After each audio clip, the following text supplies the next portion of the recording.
नमस्कार, आप देख रहे हैं आज श्रृंखला में मैं हूं आपके साथ श्वेता सिंह।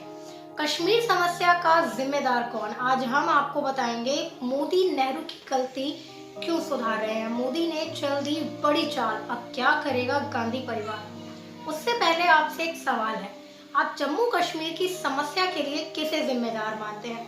अगर आपका जवाब जवाहरलाल नेहरू है तो आप सरासर गलत है। आज हम आपको बताएंगे सही इतिहास।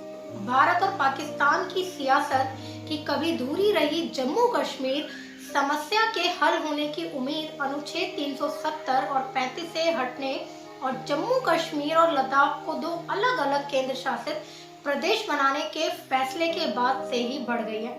लेकिन मूल प्रश्न यह है कि पूर्ववर्ती कांग्रेस सरकारों में अभी तक कश्मीर समस्या के निदान के लिए कोई ठोस प्रयास क्यों नहीं किया गया था। भारत पाकिस्तान के रूप में दो पृथक देशों के वजूद में आने के बाद से जम्मू कश्मीर पर कब्जे को लेकर पाकिस्तान भारत पर कई प्रत्यक्ष और परोक्ष युद्ध थोप चुका है, लेकिन कांग्रेसी नेतृत्व वाली कोई भी सरकार इसके हल के लिए कभी ईमानदारी से कोशिश करती क्यों नहीं दिखी।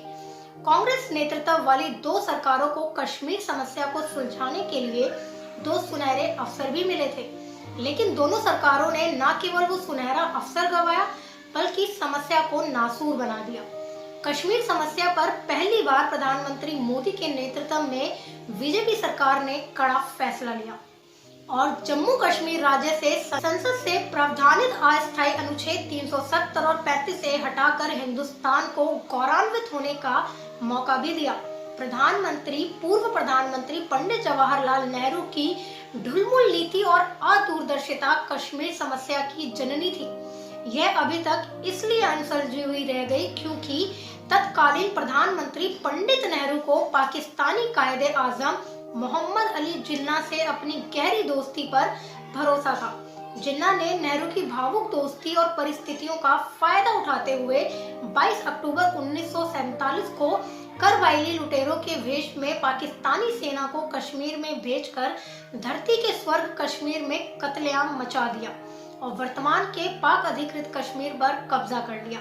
बात फिर भी बन जाती, लेकिन पंडित नेहरू की अदूरदर्शिता ने जब कश्मीर समस्या को नासूर में बदल डाला। जब 31 दिसंबर 1949 को पंडित नेहरू यूएनओ पहुंच गए। कश्मीर समस्या के निदान का दूसरा अवसर पूर्व प्रधानमंत्री और आयरन लेडी इंदिरा गांधी को भी मिला था।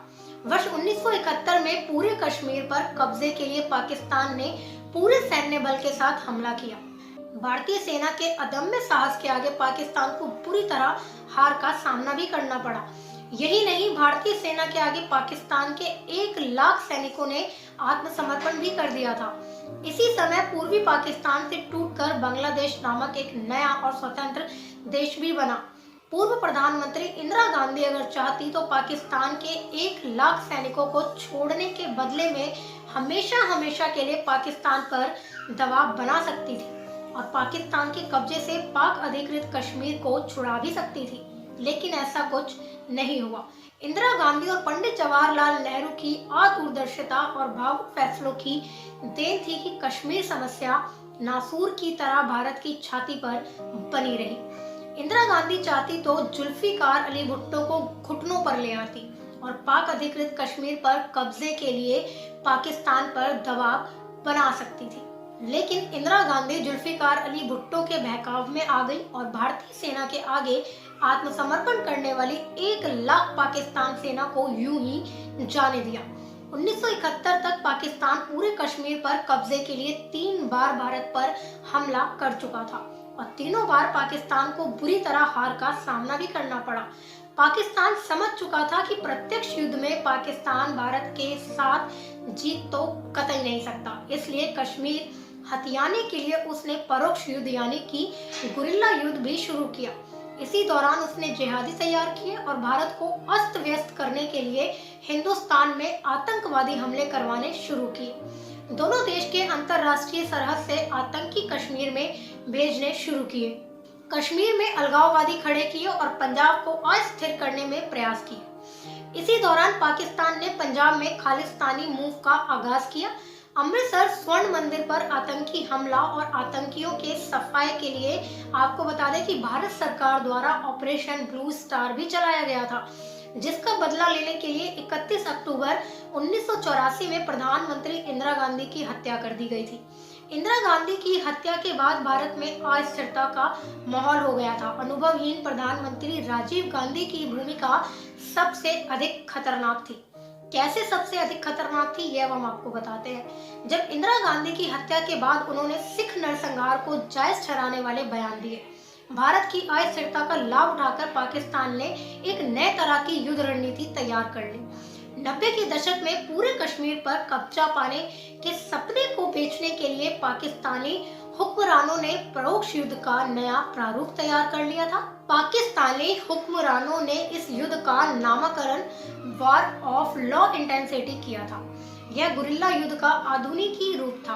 पूरे कश्मीर पर कब्जा करने के सपने बेचकर सत्ता में पहुंचने वाले पाकिस्तानी हुक्मरानों की तरह कांग्रेस पार्टी भी पूरे कश्मीर को भारत का अभिन्न अंग बताकर सत्तासीन होती रही। सत्ता में बने रहने के लिए वोट, गठजोड़ और ढुलमुल रवैये के कारण कश्मीर समस्या के समाधान के लिए कोई ऐसा प्रयास नहीं किया गया जिससे कांग्रेस की पकड़ कुर्सी पर कमजोर हो।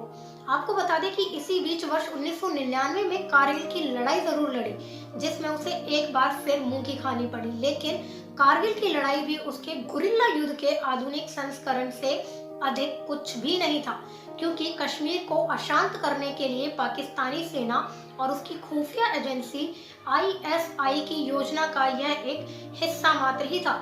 आतंकवाद और जिहाद का सहारा लेकर पाकिस्तान ने पूरे कश्मीर से 7 लाख से अधिक कश्मीरी पंडितों को उनके घर से बाहर निकाला। इस दौरान हजारों कश्मीरी पंडितों का कत्लेआम भी किया गया, लेकिन पूर्ववर्ती सरकारों ने कश्मीर समस्या के निदान के लिए कोई भी ठोस कदम नहीं उठाया।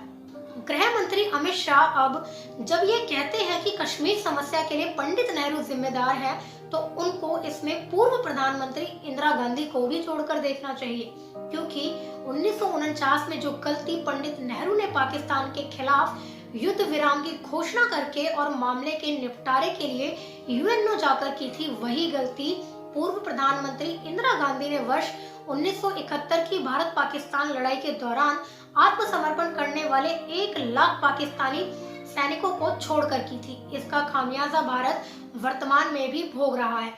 अब हम आपको बताएंगे प्रधानमंत्री मोदी नेहरू की कौन सी गलती सुधार रहे हैं और आखिर क्यों। पाक अधिकृत कश्मीर पर कुछ दिन पहले रक्षा मंत्री राजनाथ सिंह ने बड़ा बयान दिया था।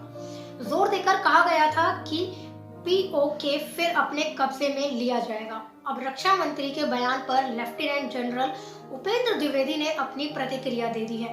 उनकी तरफ से साफ कहा गया है कि सरकार का जो भी निर्देश रहेगा उसका पालन किया जाएगा। उत्तरी कमान के प्रमुख ने बड़े संकेत भी दिए हैं। वे कहते हैं कि हम कोई भी कार्रवाई करने के लिए तैयार हैं। जैसा सरकार का निर्देश रहेगा उसी हिसाब से काम किया जाएगा। उपेंद्र द्विवेदी ने पाकिस्तान को भी चेतावनी जारी की है। कहा गया है कि सीज फायर का अगर उल्लंघन किया जाएगा तो उसे मुंह तोड़ जवाब मिलेगा। दोनों देशों की जिम्मेदारी है कि सीमा पर शांति बनी रहे, लेकिन अगर पाकिस्तान कोई कदम उठाएगा तो उसे अंजाम भुगतने के लिए भी तैयार रहना होगा। अब आपकी जानकारी के लिए बता दें कि कुछ दिन पहले राजनाथ सिंह जम्मू कश्मीर के दौरे पर गए थे।